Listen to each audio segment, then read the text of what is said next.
Les vraies voix Sud Radio, 17h-19h, Philippe David.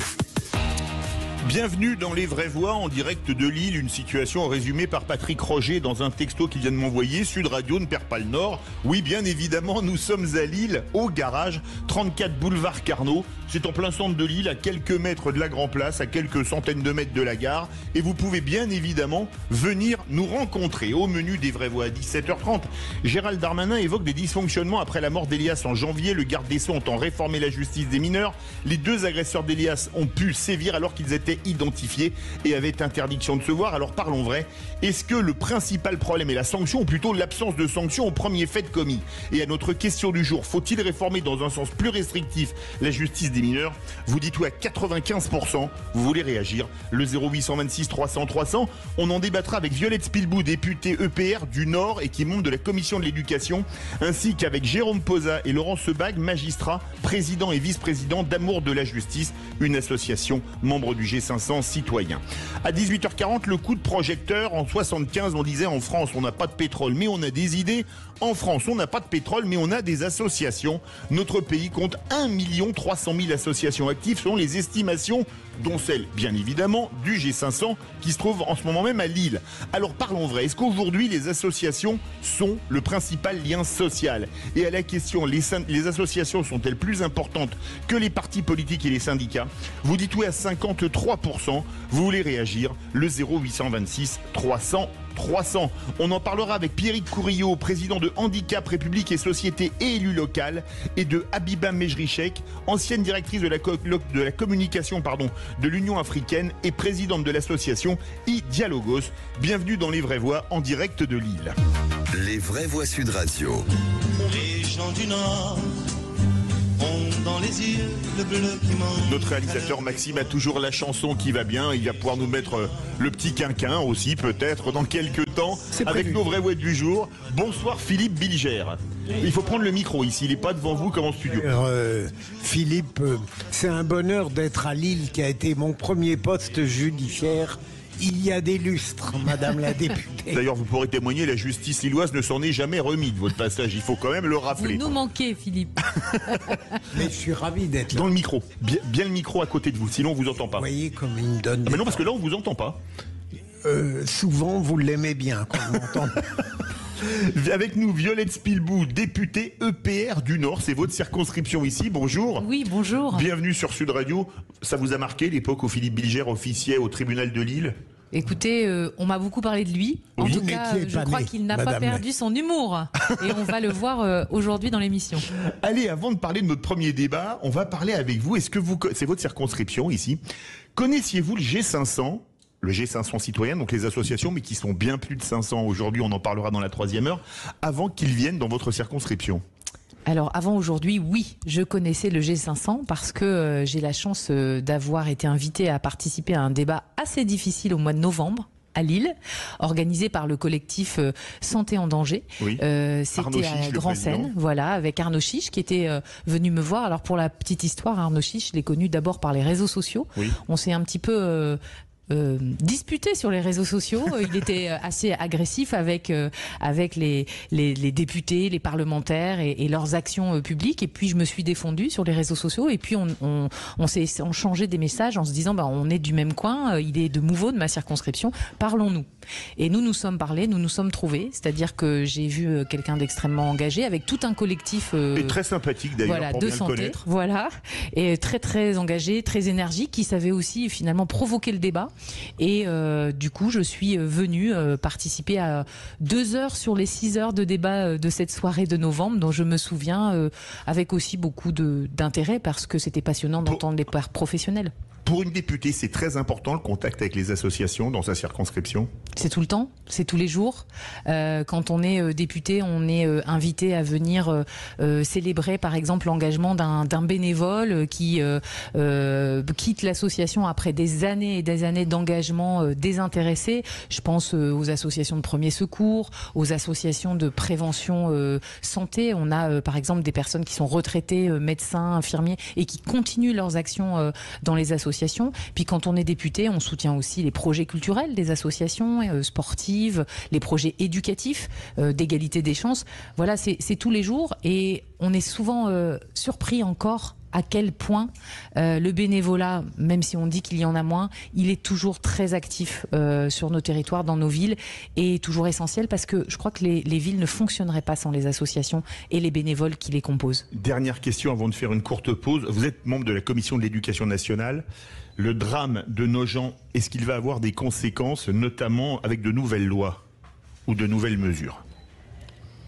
Bien sûr qu'il faut qu'il ait des conséquences, parce que même s'il y a eu des lois sur la sécurisation des établissements scolaires après l'attaque terroriste, notamment de Dominique Bernard, même s'il y a eu d'ici, d'ailleurs, à Arras, c'est pas très loin. Pas très loin, même s'il y a eu un travail énorme d'accompagnement des professeurs, des enseignants qui sont confrontés à de plus en plus de violences verbales qui parfois dégénèrent en violences physiques et en agressions. Il y en a eu une à Tourcoing, au collège Sévigné, au lycée Sévigné. Oui, il y a pas très longtemps. Il n'y a pas longtemps non plus, fin 2024. Même s'il y a eu toutes ces actions, eh bien, de voir un tel drame, de voir une surveillante, une jeune surveillante, mère de famille, poignardée, ça remet en cause tout le bien fondé des actions qu'on a pu voter à l'Assemblée nationale en se disant c'est toujours pas suffisant. Donc je crois qu'à la fois gouvernement et députés, on se sent concernés. Ça sera peut-être pas que des lois, c'est peut-être aussi rendre plus efficace un certain nombre de politiques qui existent déjà aujourd'hui. Vous restez avec nous, Violette Spilbou. Dans quelques instants, les 3 mots dans l'actu. Bonsoir Félix Mathieu. Bonsoir Philippe, bonsoir tout le monde. 3 mots dans l'actu qui sont crash, taxes et dissolution. On va parler de ce drame dans le nord-ouest de l'Inde, un Boeing qui s'écrase peu après le décollage avec 242 passagers, notamment indiens, britanniques, portugais ainsi qu'un canadien. On va parler aussi de cette taxe Zuckman pour garantir une taxation minimale des plus riches. Elle a été adoptée par les députés, les sénateurs l'examinaient aujourd'hui, mais elle a de fortes chances d'être rejetée par le Sénat. Et puis de cette dissolution de la jeune garde à droite de l'échiquier politique, on s'en félicite, tandis qu'à gauche, on s'en indigne. On en parle dans un instant. Sud Radio. Sud Radio. Parlons vrai. Parlons vrai. Sud Radio. Les vraies voix Sud Radio. 17h-19h. Philippe David. Radio pour les vraies voix. Dans quelques instants, le réquisitoire du procureur. Nous avons évidemment Philippe Bilger. En forme, vous aimez le Nord ? Ah, j'adore le Nord. Violette Spilbou, qui adore le Nord, comme elle est Moi députée aussi, du j'adore Nord, le quand Nord. même. C'est pas étonnant. Et lui, il nous vient vraiment du Grand Sud, on le connaît bien. C'est Laurent Sebag, magistrat, vice-président d'Amour de la Justice. C'est ça. Alors, pas de choc thermique, là, en arrivant du sud de la France, 29 degrés à Lille. Aucun choc thermique. Je m'attendais à devoir être un peu rafraîchi, là, mais pas du tout. Eh ben, c'est parfait. Allez, tout de suite, le réquisitoire du procureur. Les vraies voix Sud Radio. Le réquisitoire du procureur. Philippe Bilger. Et un réquisitoire qui va intéresser notamment Laurent Sebag, vous qui êtes ancien avocat général. Oui. Pourquoi la magistrature réclame-t-elle sans être jamais satisfaite de ce qu'on propose pour elle ? Absolument, mais ça vient du fait que j'avais approuvé Gérald Darmanin au soir du 31 mai ou le lendemain, lorsqu'il avait estimé que les sanctions à Paris n'avaient pas été à la hauteur.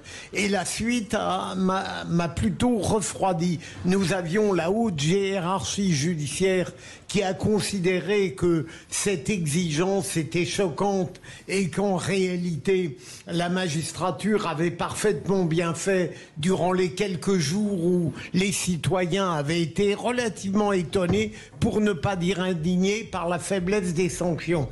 On a le premier président de la Cour de cassation qui n'a rien trouvé de mieux que d'aller se faire interviewer à Mediapart.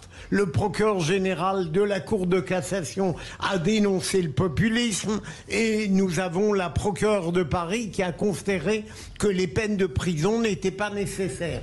Et pour terminer, l'ancien Molins lui-même a été plus que réservé à l'égard de la révolution pénale proposée par Gérald Darmanin, que pour ma part, en tant qu'ancien magistrat, j'approuve totalement. Alors je veux dire par là que, bien sûr, la magistrature a le devoir de penser, a parfois même le devoir de protester, mais je trouve qu'elle s'enquisse dans un phénomène collectif qui consiste en permanence à réclamer des choses, parfois de manière un peu corporatiste, vindicative, mais qu'elle n'est jamais contente de ce qu'un garde des Sceaux valable, j'insiste là-dessus, fait pour la France et pour la cause judiciaire. Comme on donne la parole aux magistrats, qu'est-ce que vous en pensez Ou les dames d'abord, peu importe. Oui, les dames d'abord, dans ces cas-là, Violette Spilbout. Peut-être réagir à ce réquisitoire, mais...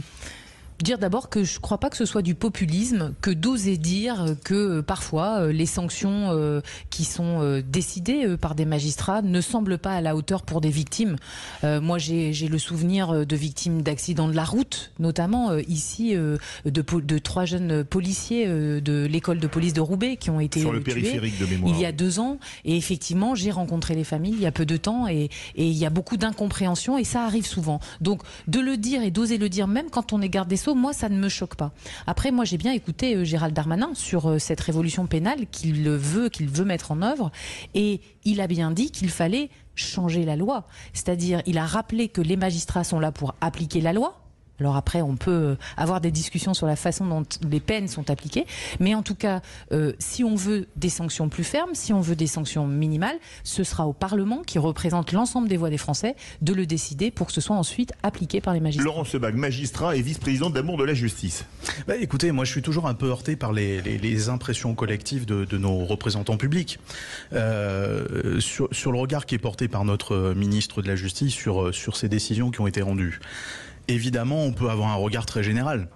Mais force est de constater qu'il y a quand même eu des peines d'emprisonnement ferme qui ont été prononcées. Ça veut donc bien dire que dans son pouvoir d'individualisation de la peine, les magistrats qui ont été saisis de ces dossiers-là ont su faire du cas par cas, tout simplement.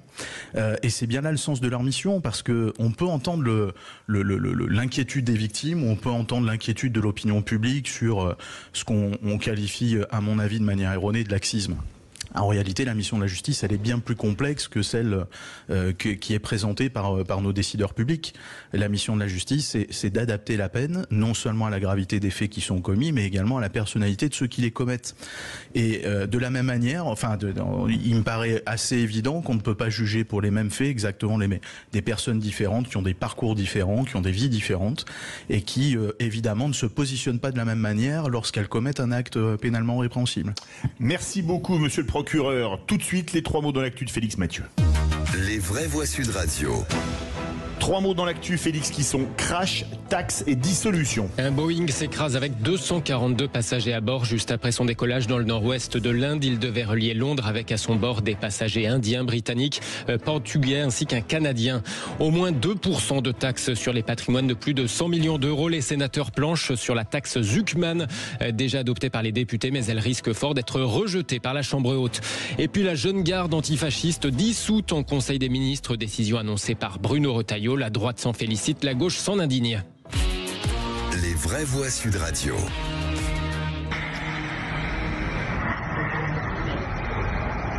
Un Boeing 787 vole bas, très bas, trop bas, peu après le décollage sur une zone résidentielle du nord-ouest de l'Inde. Puis il s'écrase avec 242 personnes à son bord, crash sur un bâtiment où déjeunaient notamment des étudiants en médecine.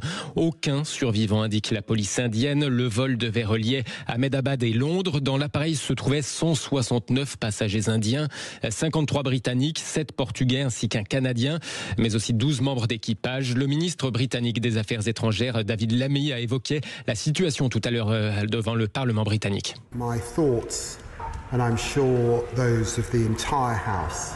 Mes pensées, et je suis sûr que celles de toute la Chambre, accompagnent ceux qui ont été touchés par le tragique crash d'avion en Inde ce matin. Nous savons que des ressortissants britanniques étaient à bord et je peux confirmer que le ministère britannique des Affaires étrangères travaille en urgence avec les autorités locales pour soutenir les ressortissants britanniques et leurs familles. Nous avons mis en place une cellule de crise à la fois à Delhi et à Londres. De son côté, l'entreprise Boeing s'est dit prête à aider la compagnie Air India. Elle a adressé ses pensées à toutes les victimes de ce crash. L'avionneur américain Boeing qui a perdu 5% à Wall Street après cette catastrophe aérienne. Des images terrifiantes, je ne sais pas si vous les avez vues. Non. Vous ne l'avez pas vu, c'est l'avion qui décolle et on voit il n'y a plus de poussée, il tombe, c'est terrifiant, il est tombé sur un immeuble au bout des pistes, c'est absolument terrifiant. Deuxième mot, taxe. Les sénateurs planchaient aujourd'hui sur la taxe Zuckman, déjà adoptée par les députés. Oui, sauf que cette taxe, elle a toutes les chances d'être rejetée en revanche au Sénat, contrairement à l'Assemblée nationale, car beaucoup de sénateurs de la droite et du centre ne sont pas favorables à cette taxe d'au moins 2% sur les patrimoines de plus de 100 millions d'euros, une taxe censée s'assurer que les ultra-riches ne payent pas moins que les autres, autrement dit rétablir la progressivité de l'impôt, en taxant aussi les revenus du patrimoine. Des manifestants se sont rassemblés devant la Chambre haute pour inciter les sénateurs à l'adopter. Ils ont été rejoints tout à l'heure par Pascal Savoldelli, sénateur PCF du Val-de-Marne. 500 premières fortunes françaises, 500 d'entre nous détiennent 1228 milliards d'euros d'actifs nets. Non mais vous voyez les chiffres. C'est-à-dire qu'à un moment où on a 60 milliards d'intérêts pour la dette, au moment où on nous dit qu'il faut trouver 40 milliards dans le budget 2026, vous avez 500 foyers qui détiennent 1228 milliards d'euros. Ça vaut le coup de jouer la carte de l'effort partagé. Le sénateur communiste du Val-de-Marne, Pascal Savoldelli, au micro de l'AFP. Dans l'info en plus de 18h15, dans les vraies voix sur Sud Radio, nous serons avec le chef du pôle justice fiscale et inégalité de l'ONG Oxfam France, qui est à l'initiative de cette mobilisation de tout à l'heure devant le Sénat. Philippe Bilger, une nouvelle taxe pour les très riches, mais qui va taxer les stocks et non pas les flux. Je ne suis pas un spécialiste de ces problèmes, mais a priori, j'avais tendance à considérer qu'il n'y avait rien de choquant dans cette taxe, mais j'ai entendu des contradictions classiques du genre « si on la met en œuvre, beaucoup de milliardaires partiront ou feront autre chose ». Alors je ne sais pas, Madame la députée, mon cher collègue, ce que vous en pensez. Violette Spilbeau. Sur le constat, avec le sénateur qui vient de s'exprimer, on peut être d'accord sur le fait que des ultra-riches qui échapperaient à l'impôt en France, ça, c'est absolument pas normal et c'est choquant pour tous les Français. Après, effectivement, cette taxe telle qu'elle est conçue, telle qu'elle a été votée à l'Assemblée parce qu'il y a eu une majorité à ce moment-là, elle est assez systématique à partir d'un certain patrimoine. Elle ne prend pas en compte les flux et elle ne semble pas résoudre ce problème de ceux qui échappent à l'impôt, et c'est-à-dire la séparation entre ceux qui organisent leur échappée fiscale par rapport à ceux qui disposent d'un patrimoine. Donc, moi, je crois que les travaux qui sont lancés par la ministre Amélie de Montchalin en ce sens et qui doivent être présentés au budget, au vote du PLF 2026, doivent répondre à cette question-là. Mais je ne crois pas que ce soit la taxe Zuckman qui y réponde aujourd'hui. Laurent Zuckman, Laurent Sebag, pas Laurent Zuckman. Je vais commenter la mesure Zuckman, mais pas la proposer. Encore que on pourrait discuter du fait que je la propose, parce que sur le principe, ça me choque pas non plus qu'à un moment donné où les dépenses publiques sont importantes et où on a besoin de continuer à financer nos services publics, qu'une partie de la population soit sollicitée pour mettre la main au portefeuille, ça n'a rien de choquant sur le principe. D'autres parties de la population l'est également sollicitées à titre exceptionnel à travers des impôts ou des dégrèvements d'impôts qui sont limités. Après, évidemment, on se pose cette question-là aujourd'hui de manière exceptionnelle. On se la poserait sans doute pas si on n'était pas dans un pays avec une telle évasion fiscale devant laquelle il y a une relative impunité. Et aussi un très gros taux de prélèvement obligatoire, il faut le rappeler. Bien sûr, mais les prélèvements obligatoires, c'est beaucoup plus général que l'impôt. Là, même l'optimisation fiscale, ce n'est pas la fraude. Oui, bien sûr. Troisième mot, dissolution. 2 organisations ont été dissoutes ce matin en Conseil des ministres, Félix. Oui, le Conseil des ministres a dissous Lyon Populaire, un groupe d'ultra-droite accusé de faire à l'apologie de la collaboration avec le nazisme et de provoquer à la haine, à la violence ainsi qu'à la discrimination envers les étrangers. Mais une autre dissolution fait beaucoup réagir, celle de la Jeune Garde. Oui, la Jeune Garde, mouvement antifasciste fondé il y a 7 ans par un militant devenu depuis député, de la France Insoumise, Raphaël Arnaud. Le gouvernement l'accuse, cette Jeune Garde, de provoquer à des agissements violents contre les personnes. Provocation, je cite, bien souvent suivie d'effets. Beaucoup au RN se félicitent de cette dissolution qu'ils réclamaient de longue date. En face, la France Insoumise s'indigne. Par exemple, Manon Aubry accuse le ministre de l'Intérieur de mettre sur le même plan, je la cite, les fascistes et les antifascistes.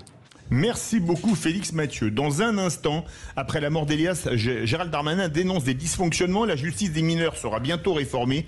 Alors parlons vrai. Est-ce que le principal problème est la sanction ou plutôt l'absence de sanction au premier fait commis? Et à la question, faut-il réformer dans un sens plus restrictif la justice des mineurs? Vous dites oui à 95%. Vous voulez réagir? Le 0826 300 300. On va en débattre bien évidemment avec Philippe Bilger, avec Violette Spilbou, députée EPR du Nord et membre de la commission de l'éducation, et Laurent Sebag, vice-président d'Amour de la justice et magistrat. Restez bien avec nous dans les vraies voix de Sud Radio. Sud Radio. Parlons vrai. Parlons vrai. Sud Radio. Parlons vrai. Sud Radio. Les vraies voix Sud Radio. 17h-19h. Philippe David. Tout ça ne vaut pas un clair de lune à Maubeuge. Ah, c'est beau, Maubeuge. Ah, vous reconnaissez Bourville? Ah oui. L'inoubliable Bourville. Maubeuge, c'est pas très loin d'ici. C'est pas très loin d'ici, 1 heure en voiture, et la Vénois, c'est magnifique. Le Val de Sambre, tout ça, je vous conseille de venir visiter par un temps pareil. Il y a plein de belles choses et les gens sont extrêmement chaleureux. Et il y a une spécialité culinaire comme flamiche les bêtises au maroilles. La flamiche au la maroilles. Flamiche au maroilles. Parce qu'on connaît les bêtises de Cambrai qui se laissent manger, n'est-ce pas, Philippe Bilger? Et puis à Lille, il y a les fameuses Merthes chez Merthes. En fait, il y a les gaufres dans beaucoup de pâtisseries lilloises. Il y a bien sûr Merthes qui est très connu, mais oui. Des délicieuses gaufres à la vanille. Allez, tout de suite notre grand débat. Gérald Darmanin évoque des dysfonctionnements après la mort d'Elias en janvier. Le garde des Sceaux entend réformer la justice des mineurs. Les 2 agresseurs d'Elias avaient pu sévir alors qu'ils étaient identifiés, avaient interdiction de se voir. Alors parlons vrai, est-ce qu'il faut aussi mettre plus les parents devant leurs responsabilités? Et à la question du jour, faut-il réformer dans un sens plus restrictif la justice des mineurs? Vous dites oui à 95%. Vous voulez réagir? Le 0826 300 300 avec nous toujours Philippe Bilger, Violette Spilbou, députée EPR du Nord, et Laurent Sebag, magistrat et vice-président de l'association du G500 Amour de la justice. Philippe Bilger. Je voudrais rapidement réfléchir à 3 niveaux sur la justice des mineurs. D'abord, elle connaît des dysfonctionnements parce que les principaux intéressés parfois ne respectent pas les injonctions qui leur sont faites. Deuxième élément, et je l'ai observé moi-même en tant qu'avocat général il y a longtemps, c'est le fait qu'il y a au sein de l'univers judiciaire parfois une absence de cohérence, de coordination, presque de conscience professionnelle qui font qu'en réalité la justice des mineurs apparaît défaillante. Et dernier élément, et ça je l'ai vraiment connu et j'en ai souffert, j'ai l'impression, mon cher collègue, que cette justice des mineurs, avant qu'on se penche véritablement sur elle à la suite de tragédies récentes, était plutôt une justice de l'amour. Et qu'au fond, il y avait des juges des enfants qui, par exemple, à la cour d'assises des mineurs, étaient naturellement contre l'avocat général. Donc, j'arrête là. Je crois qu'il est fondamental, en effet, de remettre en chantier cette loi catastrophique de 2021, qu'il faut en réalité... sur le plan de l'excuse de minorité, il faudrait faire plus qu'y réfléchir. Et il me semble peut-être, et là au risque de choquer, on ne peut plus considérer l'enfance d'aujourd'hui comme celle qui avait justifié l'ordonnance de 1945. La députée, tiens, Violette Spilbou. Mais peut-être réagir avec des avancées qui ont eu lieu dans un vote il y a 2 mois à l'Assemblée nationale sur la proposition de loi de Gabriel Attal qui a été largement débattue sur la délinquance des mineurs. On a effectivement réformé l'excuse de minorité, c'est-à-dire que maintenant, quand on a plus de 16 ans, eh bien, il n'y a plus d'excuse de minorité, sauf décision du juge dans des cas particuliers d'environnement familial.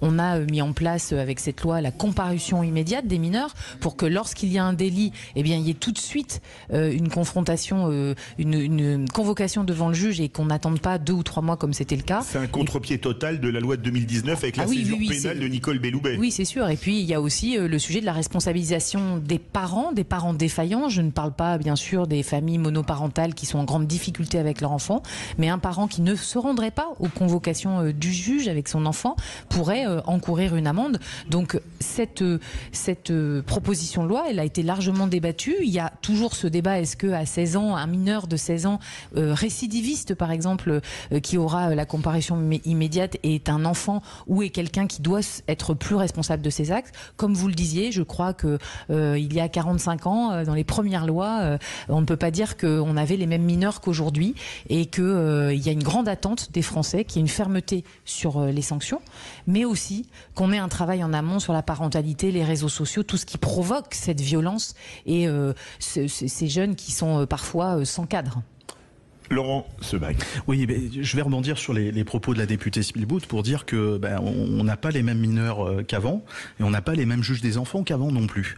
J'entends la critique de Philippe Bilger il y a un instant qui dit ces juges des enfants qui vivaient dans un peu le symbole de l'enfant roi auquel il faut rien dire et qu'il faut jamais sanctionner. Le principe Dolto. Oui, c'est ça. Ça a pu exister, hein, on va pas se mentir, ça a pu exister, cette culture-là. Pas que dans la justice d'ailleurs. Hein. Dolto a été considéré comme un phare de la pensée. Et c'est pour ça que la justice, c'est pour ça que la justice, n'étant pas un système déconnecté du reste du monde politique, à partir du moment où on a vécu les années 70 de l'enfant roi, on a pu connaître une justice qui considère également que l'enfant est roi. Et c'était sa façon à elle d'aller au bout de cette pensée politique. Les choses ont changé aujourd'hui. Et j'en parle d'autant mieux que je suis conseiller dans une cour d'appel où je juge au quotidien les décisions du juge des enfants, parce que je suis conseiller à la chambre spéciale des mineurs, la cour d'appel d'Aix-en-Provence. On a aujourd'hui des décisions qui sont incroyables de diversité. C'est-à-dire qu'elles utilisent tout le spectre des réponses, aussi bien d'un point de vue pénal que d'un point de vue civil. Et donc, c'est très bien d'ailleurs, parce qu'il ne faut pas perdre de vue quand même que ce mineur, c'est pas un justiciable comme un autre. Jusqu'à preuve du contraire, c'est un sujet en devenir. Donc le juger de la même manière qu'un adulte, ça me paraît être un choix de société qui est critiquable. Et je pense qu'il faut continuer à faire confiance à ces nouveaux juges qui ont une façon aujourd'hui d'apprécier avec plus de diversité, de mesures et de nuances les réponses à apporter, sans les déposséder de leur pouvoir d'individualisation des choses. Tout ce système que vous évoquez, cette proposition de loi peut avoir des aspects intéressants sur la responsabilisation parentale. Pour ma part, j'y crois assez. En revanche, sur l'inversion de paradigme qui consiste à rapprocher ce mineur de la justice des majeurs, en revenant sur l'excuse de minorité comme si le mineur était injusticiable comme un autre, me paraît être compliqué. Et en tout cas pas conforme d'abord aux principes et à la société qu'on a choisi, aux conventions internationales qu'on a choisi de signer et de continuer à appliquer, telles que la Convention internationale des droits de l'enfant. On arrive dans un système où on dépossède le juge de ce pouvoir et de ce devoir d'individualisation, et je pense que c'est à ça qu'il faut faire très attention. Surtout à un moment, je tiens à le rappeler, où on a un discrédit qui est jeté sur les décisions de justice par des adultes, qu'ils soient trafiquants de stupéfiants, qu'ils soient personnages politiques condamnés, pour certains qui ont un devoir d'exemplarité. Et je trouve assez paradoxal qu'au moment où les adultes ne soient pas en mesure d'écouter la réponse sévère de la justice quand elle l'est, ce soit les enfants qu'on responsabilise davantage. Je trouve que là, il y a un schisme dans notre façon de penser, d'organiser les choses qui, moi, m'interpelle un peu. J'ai scrupule, monsieur le conseiller, tout de même, bien sûr, à vous contredire alors que vous êtes sur le terrain, alors que je n'y suis plus depuis très longtemps. Je continue à penser tout de même qu'il est un petit peu dangereux de continuer à cultiver une sorte de mythologie de l'enfance, notamment sur le plan pénal, alors que celle-ci, pour 1000 raisons, n'a plus rien à voir, si jamais il a existé, avec le vert paradis.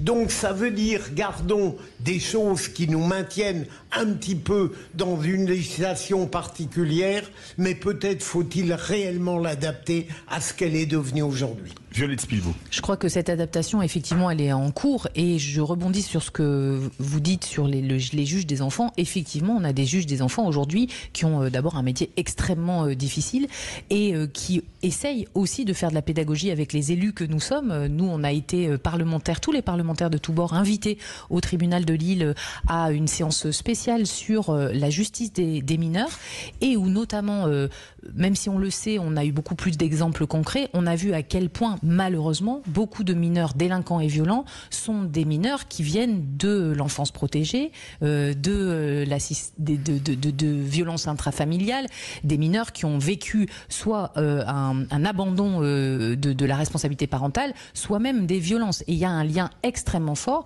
Donc, quand on parle de justice des mineurs, et je crois que Gérald Darmanin, sur ce sujet-là, est bien conscient et travaille aussi sur l'autre volet, il y a le sujet du scandale de la protection de l'enfance aujourd'hui en France, qui fait qu'on a des décisions de justice, en particulier dans le Nord, où on a de nombreux enfants qui devraient être placés dans des familles avec un suivi particulier, et pour lesquels il n'y a pas suffisamment de moyens. Ça veut dire qu'on les laisse dans ce climat de violence, et forcément, ils continuent d'être délinquants. Donc je crois qu'il faut vraiment la fermeté, mais il faut aussi se dire que l'État a une forte responsabilité sur la protection de l'enfant. C'est vraiment les deux volets. Nous sommes parfaitement d'accord là-dessus. Je dis pas que c'est systématique, mais un mineur délinquant, c'est assez souvent un enfant qui devait être protégé et qui n'a pas bénéficié des moyens matériels de sa protection dans le cadre des procédures civiles. Et pourquoi ? Pourquoi ? Parce que ça dysfonctionne, il n'y a pas d'argent, pour quelle raison ? C'est quand même important de le savoir. Bien sûr, il y a autant de causes qu'il peut y avoir de situations. Il y a des lieux où on peut ne pas financer ces questions-là, parce qu'on appelle la responsabilité de l'État, là, c'est d'abord aussi, en partie, la responsabilité des conseils départementaux. On a des conseils départementaux en France qui font le choix de financer plus ou moins bien l'aide sociale à l'enfance. Donc évidemment, quand c'est la dernière dépense budgétaire d'un conseil départemental, qui est d'abord le premier acteur de la protection de l'enfance, évidemment, ça veut dire des décisions judiciaires qui ne sont pas exécutées, ça veut dire des moyens contractuels de protection des enfants à définir avec les familles qui ne sont pas disponibles, et évidemment un enfant qu'on ne protège pas, un mineur qu'on ne protège pas, et évidemment un mineur délinquant en puissance. Voilà. Et puis il y a une commission d'enquête à l'Assemblée nationale qui a rendu ses conclusions il y a 2 mois sur la protection de l'enfance, avec de nombreuses propositions, et le sujet des départements est très complexe parce que les départements sont les collectivités qui ont des grandes difficultés financières pour certaines, c'est le cas du Nord aujourd'hui, et qui, même s'ils mettent la priorité là-dessus, ne trouvent pas non plus suffisamment de familles d'accueil. Il y a le problème des recrutements et des rémunérations de familles d'accueil. Voilà, il y a bien beaucoup de problématiques, mais en tout cas c'est en train de revenir au centre du problème de la délinquance des mineurs, parce que les deux sont liés et il ne faut pas l'ignorer aujourd'hui. Et effectivement, on voit à quel point... Qui perd la bonnette de son micro. Je perds le matériel. C'est pas grave, ça s'appelle une bonnette.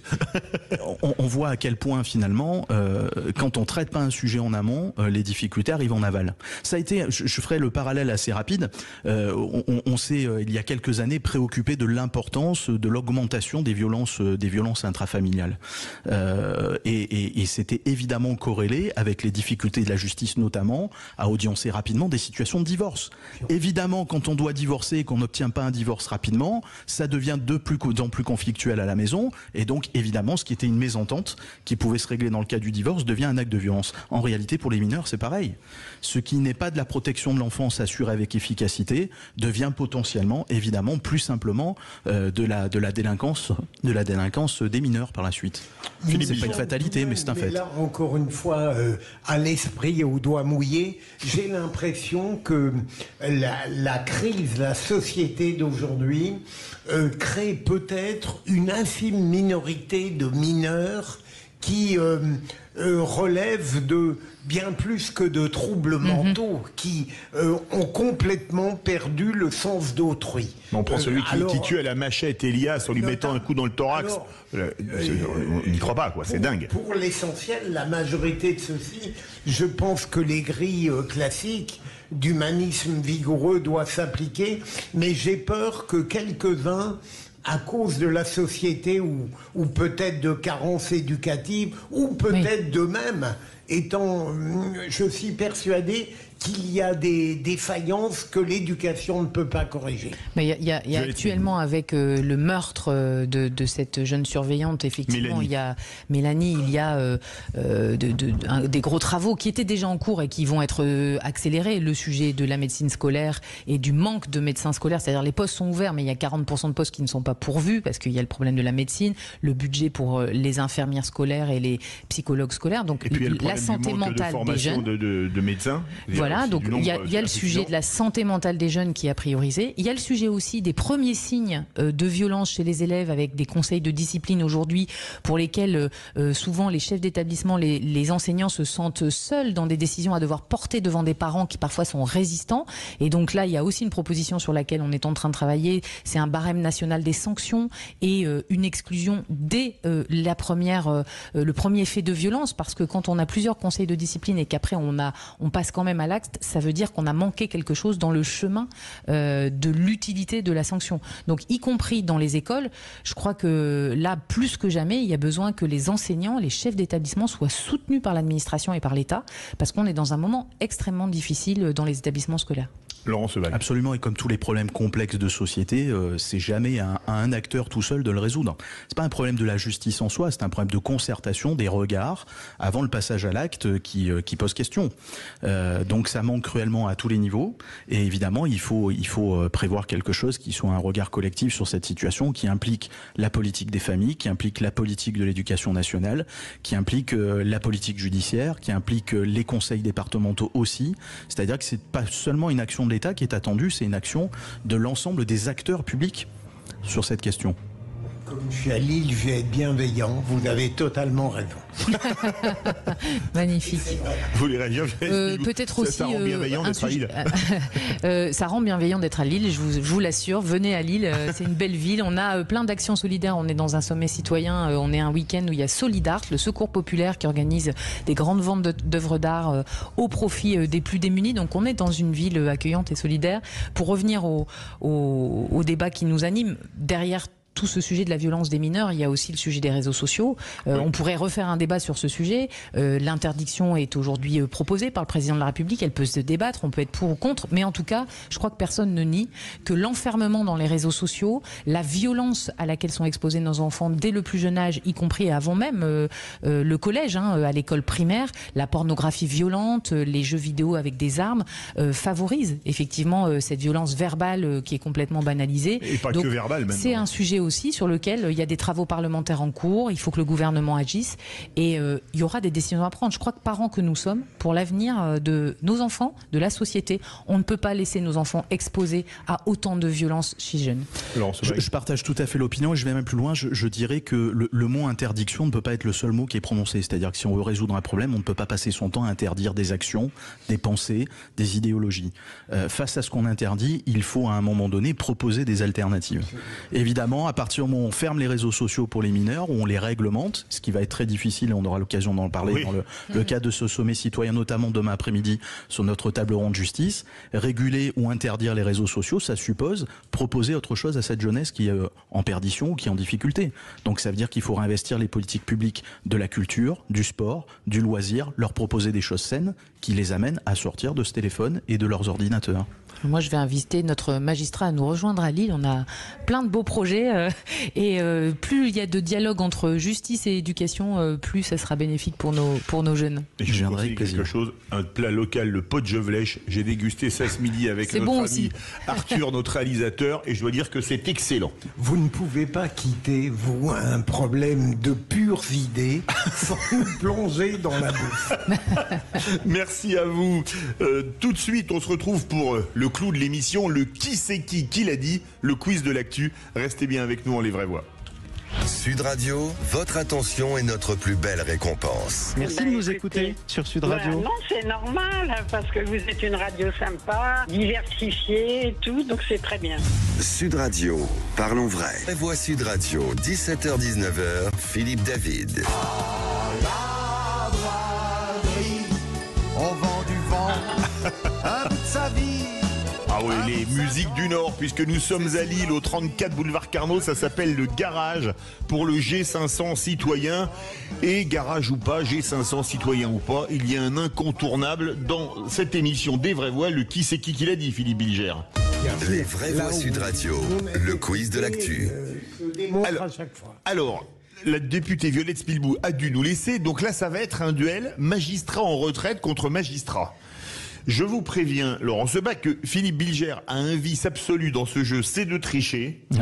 Donc, si jamais vous pensez qu'il vous floue, vous n'hésitez pas à le mettre en examen en direct. Ça vous va ? Aucun problème. Je ne triche jamais. Là, vous avez déjà menti, c'est Sauf pas bien. dans les- Allez, c'est parti. Qui c'est qui l'a dit ? Qui c'est qui l'a dit ? Les costumes de François Fillon ont coûté cher au pays. C'est un député. Oui. Et c'était ce matin sur Sud Radio.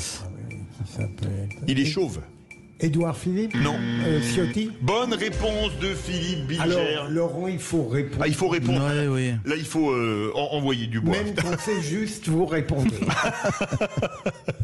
Qui c'est qui l'a dit ? Sur les retraites, hein, bien sûr. J'aurais aimé que ce conclave ne soit pas enfermé dans les préconisations du Premier ministre, qui lui-même a tué le principe du conclave en expliquant qu'il ne toucherait pas à l'âge légal.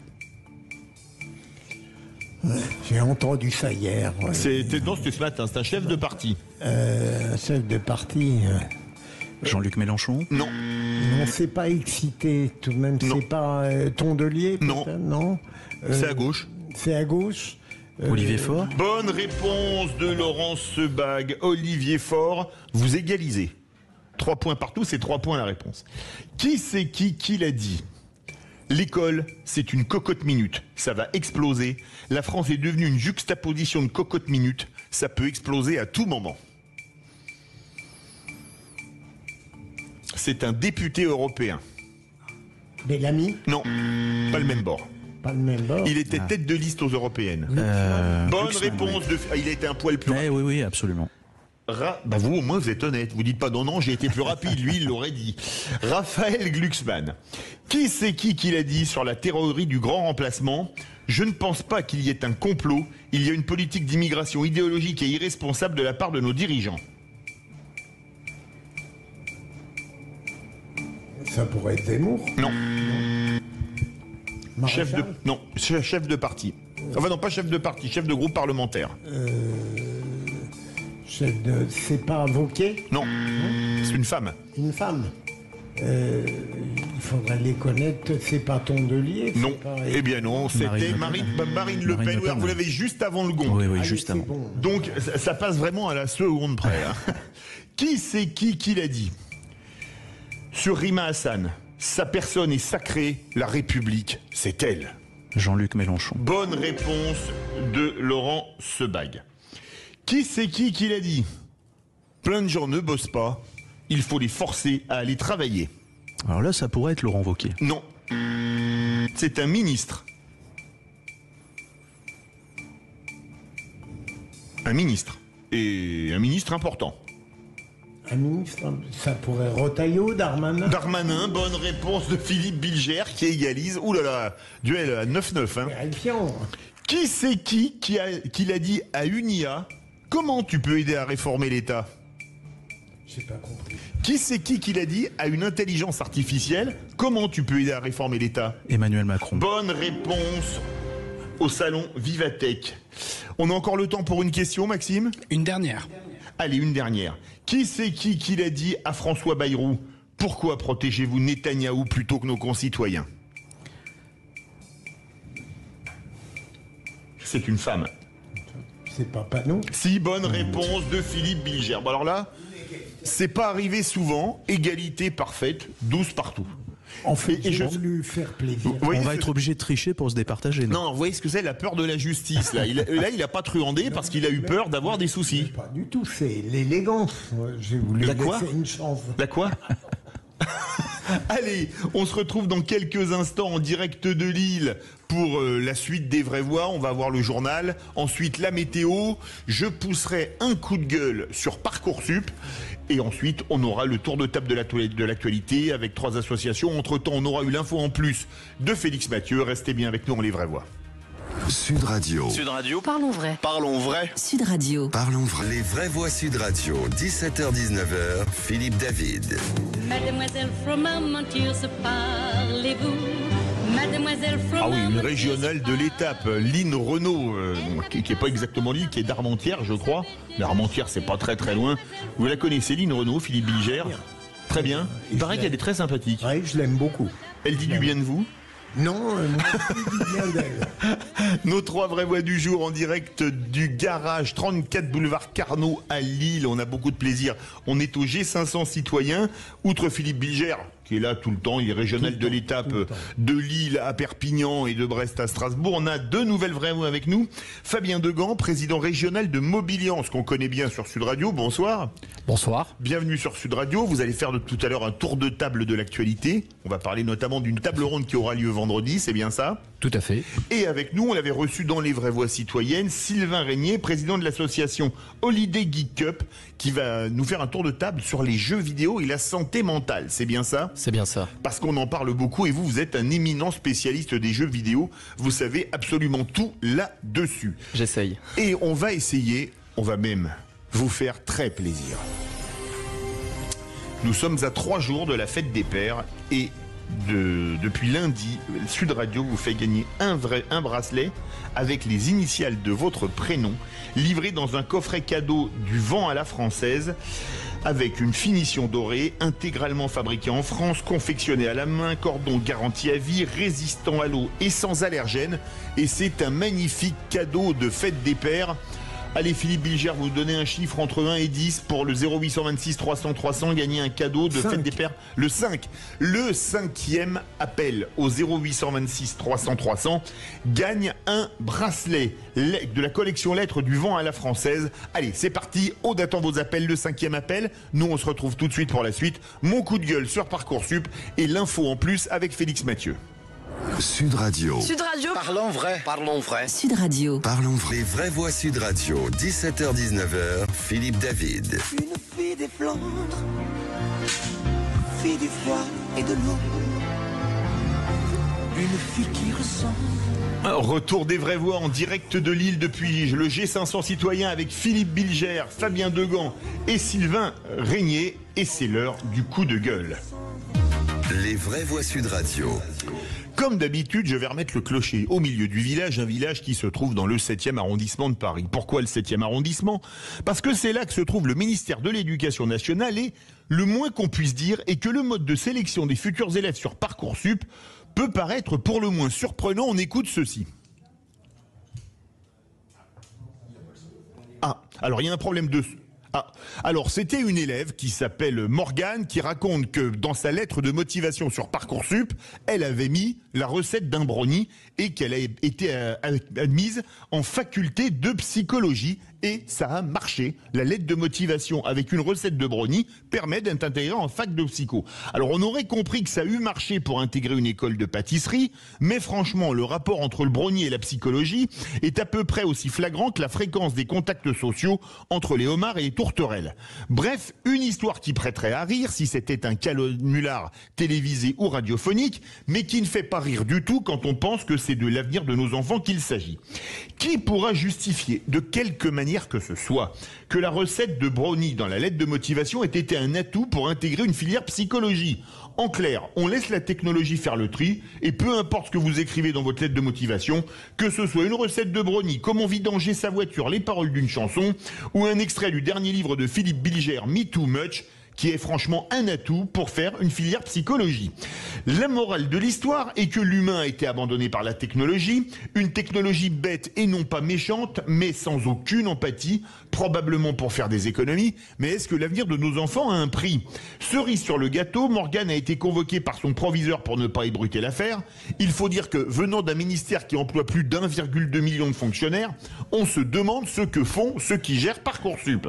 On espère qu'elle ne subira pas la jurisprudence Guy Béard, qui chantait « Le premier qui dit la vérité, il doit être exécuté », mais on aimerait bien que, du côté de la rue de Grenelle, on réfléchisse avant d'agir, car comme disait Confucius, apprendre sans réfléchir est vain, réfléchir sans apprendre est dangereux. Philippe Bilger. Mais mon cher Philippe, qu'est-ce que vous avez contre les brownies? Je comprends pas. Moi j'aime beaucoup ça. Mais sérieusement, beaucoup de gens qui ont encore leurs enfants soumis à Parcoursup ont la même vision négative que vous. Ils sont effondrés sur le système, sa bureaucratie, sa complexité et le fait qu'on n'a jamais ce qu'on demande. On a le plus jeune d'entre nous, Sylvain Régnier, président de l'association Holiday Geek Cup sur les jeux vidéo et la santé mentale notamment. Vous êtes passé par Parcoursup ? Alors non, je m'y attendais un petit peu à Parcoursup et du coup vraiment vous allez rire. Je passais donc faut savoir que le bac je l'ai passé il y a 2 ans, c'était des épreuves anticipées. Donc on passait une partie des épreuves au mois de mars et le reste dans philo etc. au mois de juillet. Donc en gros on faisait management donc coef 16, mars et après à mars cours de management c'était rien mais c'était 6 heures de cours par semaine donc on faisait plus rien après, pas grand chose. Enfin ça servait à plus à rien quoi. Ce qu'on apprenait ça servait à rien pour les notes pour Parcoursup. Donc fallait tout donner avant ou ça servait à rien. Et donc moi je sentais un peu le truc Parcoursup arriver donc je me suis dit et si je le faisais sans, c'est-à-dire que j'ai passé le bac en mars et le 1er mai j'étais embauché dans mon asso en CDI. Donc en fait avant de demander Parcoursup j'étais déjà embauché. C'est parfait. Donc c'est parfait. Ou alors sinon c'est ça aussi le problème aussi, c'est-à-dire qu'on a des jeunes, aujourd'hui j'embauche des jeunes qui passent pas par Parcoursup, ils passent des concours dans des écoles privées payantes. Oui. Et aujourd'hui c'est la seule solution qui existe sauf qu'en fait pour éviter Parcoursup. C'est ça. Le problème c'est que du coup on pourrait croire que l'éducation du coup ça a un prix. Oui. Fabien Degan, vous qui êtes président de Mobiliance France, cette affaire elle est quand même surréaliste. Alors, c'est comme si pour postuler pour être mécano chez Mobiliance, on mettait à la recette des éclairs à la vanille qui sont excellents dans le Nord et qu'on était recrutés. Tout à fait. Bon, moi c'est très simple. Aujourd'hui, il y a de plus en plus de digitalisation. À un moment donné, on se plantera certainement dans notre monde très moderne. Bon, il en faut, c'est sûr, mais à un moment donné, je pense que ça va poser problème. Surtout quand il y aura des attaques informatiques. Bon, ça c'est un autre souci. Mais en tout cas, ce qui me rassure, moi j'ai pas connu Parcoursup vu mon âge, mais ce qui me rassure en tout cas, c'est que nous dans nos métiers, qui sont des métiers manuels, donc si aujourd'hui on prend l'ensemble des métiers manuels, on rencontre encore les candidats en visu. Allez, tout de suite l'info en plus de Félix Mathieu. Les vraies voix Sud Radio. Bonsoir Félix, les sénateurs se penchaient cet après-midi sur la taxe dite Zuckman. Un impôt plancher sur le patrimoine des ultra-riches, taxe d'au moins 2% sur ceux qui détiennent 100 millions d'euros et plus. Ça rapporterait environ 20 milliards d'euros par an pour environ 1800 foyers concernés. Les députés ont adopté cette taxe, mais on s'attend plutôt à un rejet de la part du Sénat. Beaucoup, à droite et au centre, n'y sont pas favorables, ou en tout cas pas à l'échelle seulement de la France. En tout cas, des ONG comme Attac et Oxfam manifestaient aujourd'hui devant le Palais du Luxembourg pour plaider en faveur de cette mesure. Et pour en parler, nous sommes avec le responsable de campagne justice fiscale et inégalité chez Oxfam France. Bonsoir Stanislas Hanoun. Bonsoir. Merci d'être avec nous dans Les Vraies Voix sur Sud Radio. Alors les défenseurs de cette taxe Zuckman parlent de rétablir une forme de progressivité de l'impôt, autrement dit s'assurer que les ultra-riches ne payent pas moins que les autres. Est-ce à dire que c'est le cas aujourd'hui ? Et si oui, comment ça peut s'expliquer ? Oui, alors en fait, cette taxe Zuckman, c'est pas un nouvel impôt, c'est simplement un rétablissement de ce qu'on a constaté depuis pas mal de temps. C'est l'Institut des politiques publiques, qui a fait une étude il y a 2 ans pour montrer que à partir des 0,1% des plus riches, l'impôt devenait non plus progressif, mais régressif. Parce que, comme vous le savez, les milliardaires ne payent pas de revenus, ils n'ont pas de salaire comme vous et moi, ils placent leur argent dans des holdings et détiennent des actions et des actifs qui sont beaucoup moins taxés de fait que, par exemple, les revenus, les salaires. Et c'est ce qui leur permet, du coup, de payer beaucoup moins d'impôts que, par exemple, une infirmière. Et c'est ça qui est absolument scandaleux. Et d'ailleurs, c'est étonnant qu'il y ait un débat à ce point-là au Sénat ou à l'Assemblée de nos politiques. C'est qu'on est étonné de voir que simplement que ça ne choque personne, finalement, que la classe politique n'est pas choquée de voir qu'une infirmière paye proportionnellement plus d'impôts qu'un milliardaire. Oui, parce que donc derrière cette idée de taxer ces patrimoines de 2% par an, il y a l'idée que ces patrimoines génèrent presque automatiquement des revenus au moins supérieurs à ce taux que vous souhaiteriez leur voir appliquer. Oui, en fait, ce qui est étonnant, on a fait Challenge a fait une étude qui montre que depuis entre 2003 et 2023, en fait, les 500 plus grandes fortunes françaises, leur patrimoine cumulé il était à 124 milliards en 2003, il est maintenant à 1228 milliards en 2023. Donc on voit que c'est exponentiel la façon dont les milliardaires et les ultra-riches se sont enrichis ces dernières années. Et ce que la taxe Zuckman demande, c'est simplement on réduise ces inégalités et que du coup les plus riches payent leur juste part d'impôt. Ça paraît être du bon sens. Bilger veut réagir, Philippe. À votre avis, à partir du moment où vous affirmez que votre proposition ne relève pas de cette tradition française qui en veut aux riches et aux milliardaires, à votre avis, pourquoi y a-t-il de la réticence qui est manifestée à l'égard de quelque chose qui, à vous entendre, devrait être évidemment accepté ? Alors, de toute façon, ce qu'on a quand même vu, c'est qu'il y a un élan populaire autour de l'idée de taxer les plus riches. On a fait un sondage à Oxfam en septembre dernier 2024 qui montrait qu'à 78%, les Français et les Françaises étaient favorables à ce que les ultra-riches soient davantage taxés. Donc il y a quand même déjà une vraie adhésion populaire. Dans la classe politique, on voit que ça commence un petit peu à bouger, les lignes commencent un petit peu à bouger. Avant, on nous traitait de gauchistes et cervelés. Maintenant, on voit bien qu'il y a quand même des premiers ministres comme Michel Barnier, lorsqu'il était encore aux manettes, était en tout cas parlé de justice fiscale. Donc ce thème-là est en train de ressurgir. Et on n'a pas encore, là, le vote est en train d'être fait au Sénat, on n'a pas encore le résultat, c'est imminent. Mais simplement, quel que soit le résultat, en fait, il y a le PLF, le projet de loi de finances, le budget qui va être voté à l'automne. Et on continuera à manifester notre souhait que les milliardaires soient taxés à leur juste mesure. C'est pas quelque chose qui est contre les riches, hein. On n'est pas contre les riches, ni les entreprises, notamment à Oxfam. On est simplement parce qu'il y en a qui craignent que vous les fassiez fuir, effectivement, avec ça, qui disent on a une concurrence des modèles fiscaux, donc la France peut pas le faire toute seule. C'est un des arguments, ça a une des craintes parmi les opposants. Alors ça, c'est un argument effectivement qui est très souvent utilisé. D'abord, on avait vu au moment de l'ISF qu'il y avait très peu, c'était pas nul, c'était à hauteur de 0,2% seulement des milliardaires qui étaient partis effectivement de France lorsque Hollande avait proposé l'ISF. Donc c'est très résiduel. Donc ça, c'est un peu un mythe que parfois on brandit pour éluder un petit peu le débat. Mais donc ça c'est une chose. Et après voilà, donc c'est pas quelque chose, c'est pas le grand. En plus, la taxe Zuckman, c'est pas non plus le grand soir. Hein. On promet pas non plus de mettre les plus riches au pilori. C'est simplement de réduire, encore une fois, cette espèce de chose qui est quasiment indécente, de voir que les infirmières ou vous et moi, on paye plus d'impôts proportionnellement que les milliardaires. Merci beaucoup Stanislas Hanoun, responsable de campagne justice fiscale et inégalité chez Oxfam France. Très court de Fabien Degan. Simplement, moi je voulais réagir. Écoutez, on est champion du monde des impôts déjà. Est-ce qu'on pourrait pas en même temps devenir champion du monde de l'économie? Bon, par contre, effectivement, s'il y a des efforts à faire, mais sous le risque qu'après ces gens-là partent et que effectivement on ait encore plus de problèmes. Mais en tout cas, qu'on fasse aussi des économies. Il y a des strates à voir, il y a des normes, il y a tout ça. Enfin, c'est très important tout ça. Merci beaucoup encore Stanislas Hanoun, responsable de campagne justice fiscale et inégalité chez Oxfam France. Allez, tout de suite, les tours de table de l'actualité. Philippe Bilger, vous avez parlé de l'IA, c'est bien cela? En effet. Vous allez pas, oui, qui crée une suspicion. Vous allez parler de quoi, Fabien Degan? Mobilité et c'est direct, hein, ça c'est rapide. Et vous, Sylvain Régnier? De l'e-sport et de la santé chez les jeunes sur le jeu vidéo. Eh bien, on se retrouve tout de suite dans les vraies voix de Sud Radio. Sud Radio. Sud Radio. Parlons vrai. Parlons vrai. Sud Radio. Parlons vrai. Les vraies voix Sud Radio, 17h-19h, Philippe David. Pour m'éclater, pas besoin d'aller si loin. Je joue du rock'n'roll à Lille. Rock'n'roll à Lille avec Renaud. Oui, nous sommes en direct de Lille depuis le garage. C'est un lieu de rencontre notamment qui est 34 boulevard Carnot. C'est le G500 citoyen, plein de tables rondes en ce moment à côté de nous.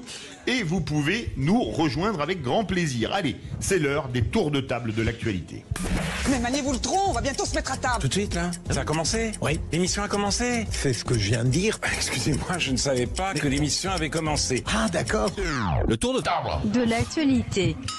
Et Philippe Bilger, qui est tout sauf une intelligence artificielle et purement naturelle, veut parler de l'IA qui crée la suspicion. Justement, j'ai rencontré dans mon environnement, dans le monde de l'édition, dans le monde du cinéma, des interrogations très sérieuses parfois sur l'identité de la personne ou du mécanisme qui avait mis en œuvre l'œuvre en question.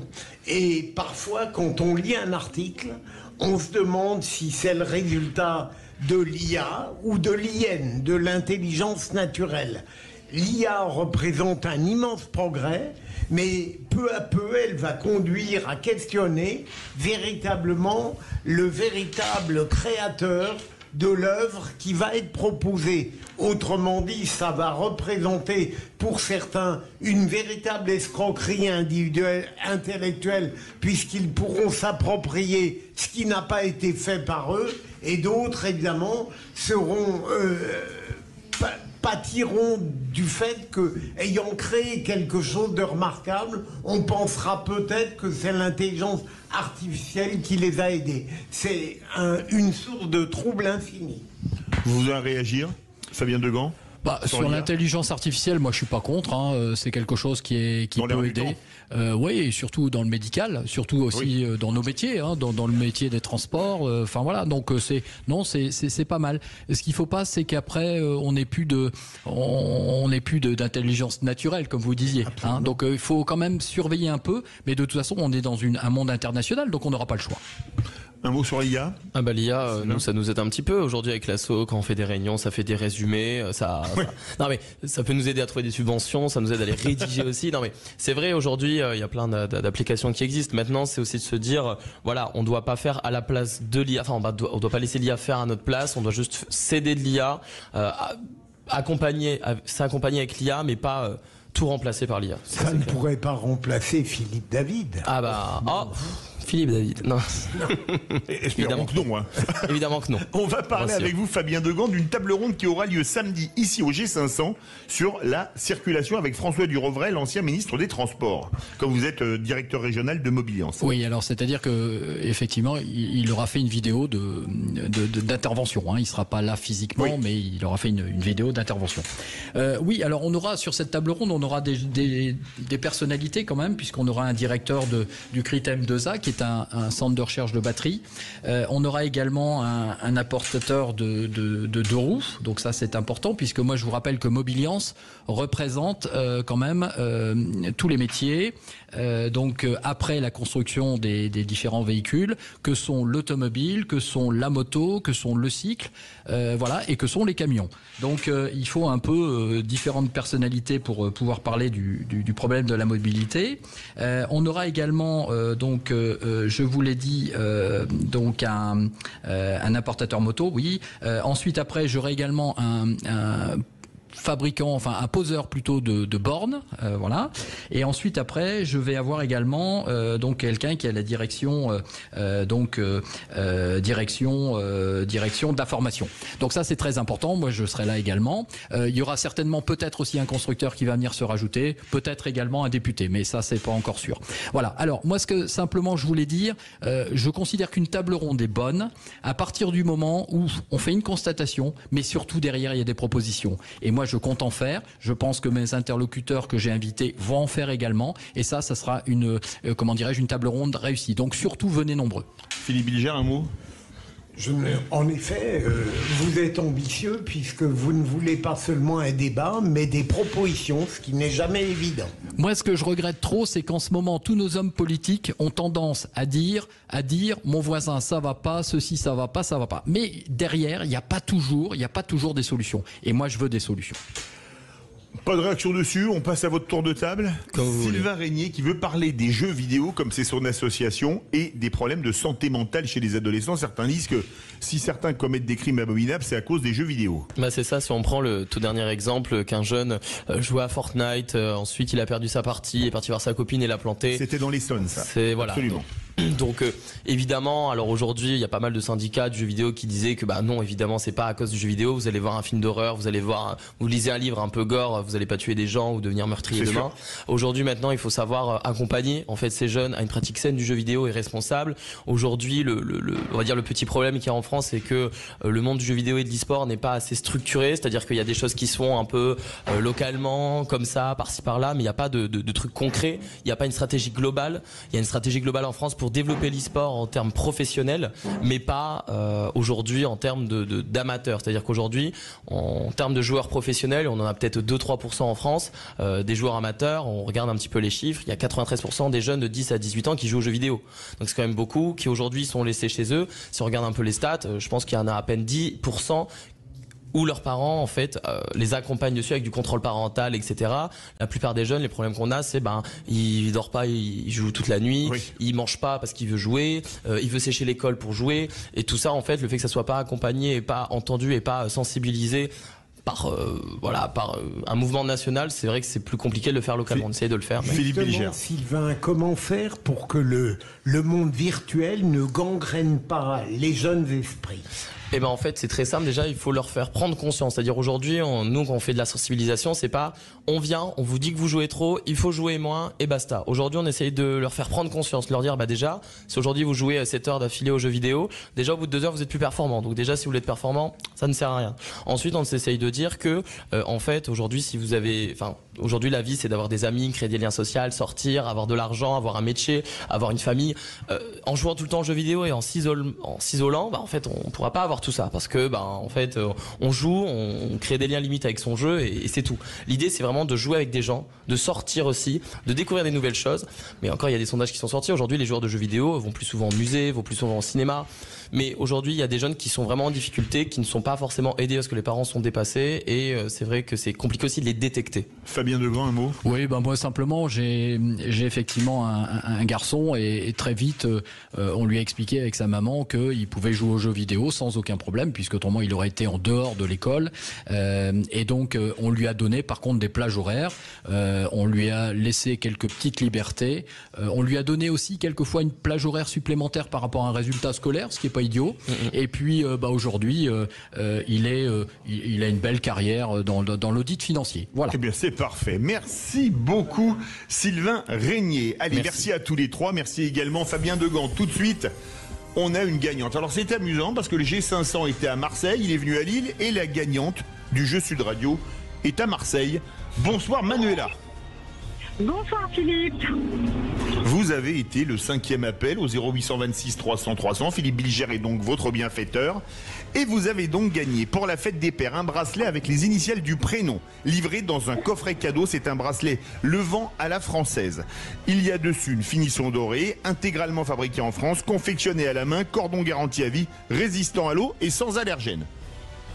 Bravo. Merci, je suis super content et je remercie beaucoup Sud Radio et Le Vent à la fraise pour ce super cadeau que je vais pouvoir offrir à mon papa. Magnifique, vous allez donc pouvoir lui souhaiter une très bonne fête avec en plus un cadeau qui était pas prévu, on va dire ça comme ça. Exactement.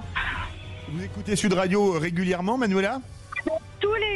Tous les jours, en fait, à partir de 10h le matin et après toute la journée, je suis commerciale en voiture et le soir, je finis avec vous. Merci beaucoup, c'est vraiment un plaisir. On vous embrasse, Manuela, ainsi que les Marseillais. Bravo, vous avez gagné avec Sud Radio et Le Vent à la française ce bracelet pour la fête des pères de la collection Lettres. Dans quelques instants, à Lille, le G500 incarne la force de 1,3 million d'associations françaises. Alors parlons vrai. Est-ce que les associations sont aujourd'hui le principal lien social? Et la question, les associations sont-elles plus importantes que les partis politiques et les syndicats? Vous dites oui à 53%. Vous voulez réagir? Le 0826 300 300, on se retrouve tout de suite. Sud Radio, votre avis fait la différence. Vous êtes une super radio, vraiment, vous êtes la radio du moment. Continuez, c'est super. Sud Radio, parlons vrai. Les vraies voix Sud Radio, 17h-19h, Philippe David. Ah oui, le petit quinquin, ça c'est le chant traditionnel ch'timi, le plus connu. On est en direct de Lille depuis le garage avec le G500 citoyen et c'est l'heure du coup de projecteur. En France, on n'a pas de pétrole, mais on a des associations. Notre pays compte 1,3 million d'associations actives selon les estimations, dont celle du G500 avec qui nous sommes allés. Alors parlons vrai, est-ce que les associations sont prises à leur juste valeur par les pouvoirs publics? Et à cette question, les associations sont-elles plus importantes que les partis politiques et les syndicats? Vous dites tout à 53%, vous voulez réagir. Le 0826 300 300 avec nous. Pierrick Courillo, président de Handicap, République et Société, élu local à Orsay. Bonsoir. Bonsoir Philippe Devine. Et avec nous, Habiba Mejri Cheikh, ancienne directrice de la communication de l'Union africaine et vice-présidente de l'association Idialogos. Bonsoir. Bonsoir. Allez, Philippe Bilger, vous trouvez que les associations sont très importantes aujourd'hui par rapport aux partis et aux syndicats? Pour une raison très simple, à mon avis, à partir du moment où on élimine de notre réflexion les associations discutables et dévoyées, qui ont des finalités politiques et sectaires. Les autres sont fondamentales parce qu'elles permettent de servir le bien commun. Personne ne peut dire que vos associations sont de droite ou de gauche, puisque vous vous contentez, c'est capital, de favoriser un meilleur bien humain. Et c'est pour ça que les associations sont des structures qui aujourd'hui ont beaucoup de succès. On va commencer de l'honneur aux dames. Habiba Mejricheikh, des deux côtés de la Méditerranée, quand vous êtes tunisienne, les associations ont un rôle important? Absolument, absolument. On ne conçoit plus maintenant des sociétés sans association. C'est un travail nécessaire. Ça donne l'occasion à la société civile de dire son mot, de participer. On ne peut pas concevoir nos sociétés aujourd'hui sans que les citoyens organisés dans des associations, mais comme disait monsieur, des associations crédibles, des associations qui travaillent pour le bien de l'humanité, d'agir et d'être là. Pierrick Courillou, vous êtes président de Handicap, République et Société, élu local à Orsay. Quand on est élu local, est-ce qu'on a un attrait plus spécifique pour les associations ou pas? Parce que c'est quand même un réservoir de voix, qu'on le veuille ou non. Je ne le sais pas, mais ce qui est certain en revanche, c'est qu'aujourd'hui, dans le paysage politique qui est le nôtre, les associations ont toute leur place pour remonter les problématiques du terrain, produire des idées nouvelles et remettre de la cohésion au cœur du pays. Et donc, on l'a vu dans le champ du handicap, qui est celui sur lequel nous sommes engagés. Les associations ont toujours été fer de lance de l'avancée des droits fondamentaux en faveur de nos concitoyens en situation de handicap. Philippe Bilger. Vous trouvez que en général, le régime des associations en France est satisfaisant? On peut en créer facilement, elles peuvent fonctionner librement. Qu'est-ce que vous en pensez? Oui, Pierrick Courillou. Je crois qu'effectivement elles peuvent fonctionner. La difficulté post-Covid, c'est plutôt d'arriver à faire émerger de nouvelles forces vives, à mobiliser dans différents territoires et arriver à obtenir une cartographie des attentes assez large. Et en ce sens, le sommet citoyen qui nous réunit à partir d'aujourd'hui permet de fédérer ces énergies. Habiba Mejricheikh. À mon sens, toutes les associations ne se valent pas. Et je pense que il faut pas qu'elles soient parce que moi je parle un peu d'une expérience où il y a des associations mais qui sous couvert d'associatifs, elles peuvent servir d'autres enjeux, d'autres ça. Parfois des paravents. Absolument, c'est des paravents, exactement, des vitrines pour autre chose. Et ça, il faut vraiment, ça porte atteinte déjà au travail associatif et ça doit être répréhensible par la loi. Mais est-ce que la loi va jusque là? Parce que là, le système de contrôle de financement, par exemple, de mon expérience, c'est le système de financement d'où vient l'argent, à quoi sert l'argent, parce que là aussi ça peut donner lieu à des affaires de corruption, voire de blanchiment parfois. De blanchiment parfois, effectivement, qu'il faut pouvoir éviter. Ça exige une parfaite intégrité de ceux qui créent. Absolument. Les associations et les fonds fonctionner, bien sûr. Absolument. Vous êtes d'accord avec ça? Je suis absolument d'accord avec ça. Et aussi, ça exige aussi un contrôle clair. Personne ne doit être au-dessus de la loi. Il faut que nous soyons tous, société civile et gouvernement, gouvernés par la loi. Pierrick Courillou, est-ce que cette flamme, on va dire, pour les associations, 1 300 000 en France, qui est quand même considérable dans un pays de 68 millions d'habitants, est-ce que c'est pas la preuve que les partis politiques et les syndicats ne répondent peut-être plus aux attentes des citoyens, comme on est au G500 citoyens? En tout cas, il y a une forme de déconnexion. Et les associations peuvent aider à reconnecter, c'est certain. On le voit.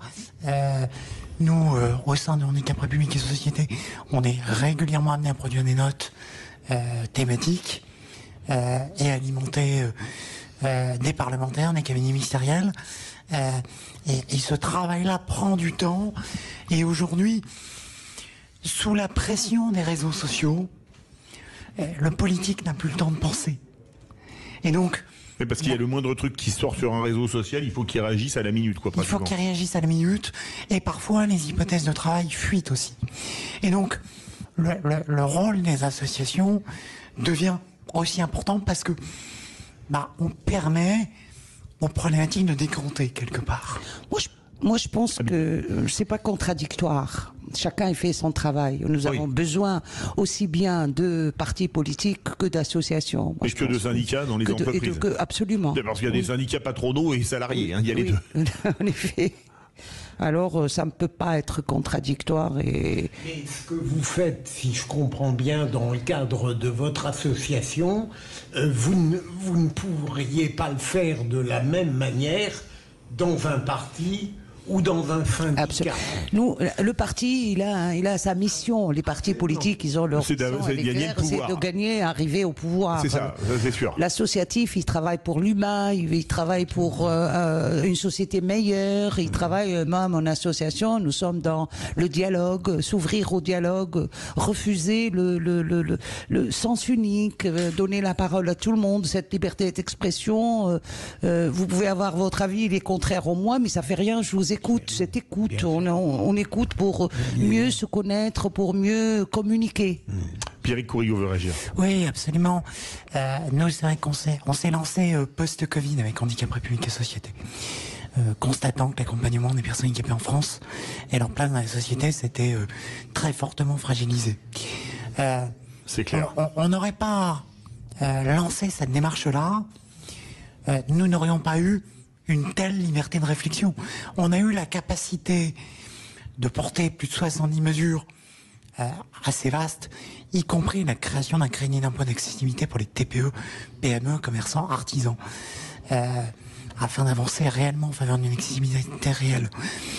Ces pistes-là, nous n'aurions pas pris le temps de les mûrir avec des talents venus d'horizons divers, des convictions variées, qu'elles soient politiques, philosophiques, religieuses, des contextes de vie différents, elles n'auraient pas pu émerger dans les partis politiques. Donc, c'est fondamental. Mais est-ce que les partis politiques, en particulier les élus, qui sont les émanations des partis, vous écoutent, Abiba? Oui ou non? Il devrait. Ce qui n'est pas tout à fait la même chose, oui, en passant. Justement. Est-ce qu'ils vous écoutent, vous, Pierrick Courillot? Insuffisamment, oui. C'est certain. Et ce qui est clair, c'est que là, on est aux 20 ans de la loi handicap. Oui. Donc un bel anniversaire. On vous avait reçu d'ailleurs pour les 20 ans de la loi handicap sur Sud Radio avec Aurélie Gros et Stéphane Pellet. Et on avait fait l'étape des 20 ans à Paris. Absolument, à l'INJA. l'Institut national des jeunes aveugles. Voilà. Ce qu'on constate, c'est que dans le contexte d'un Parlement particulièrement fracturé, le handicap pourrait être un sujet, et devrait être un sujet, qui soit en capacité d'unir les forces politiques au-delà des clivages. Oui, le handicap, c'est pas de droite, c'est pas de gauche. C'est pas de droite, c'est pas de gauche. Ça vous frappe de manière indifférenciée. Et on aurait tous intérêt, en cette année anniversaire. Est-ce que depuis les derniers Jeux Olympiques, vous avez remarqué un progrès dans la prise de conscience? Alors, dans la prise de conscience du grand public, oui. Et après, dans les avancées opérationnelles, non. Merci beaucoup Pierrick Courillot, président de Handicap République et Société, élu local à Orsay. Merci beaucoup Abiba Mejri Cheikh, ancienne directrice de la communication de l'Union africaine et présidente de l'association iDialogos. Tout de suite, les vraies voix citoyennes. Et on va recevoir évidemment les deux coprésidents, Aurélie Gros et Stéphane Pellet, pour parler du trophée de la meilleure initiative citoyenne sur Sud Radio. On aura le premier et le deuxième en studio et on conclura avec Abdoulaye Sen, secrétaire général du Forum mondial de l'eau, pour parler des enjeux mondiaux de l'eau. Restez bien avec nous sur Sud Radio. Alta Profit assure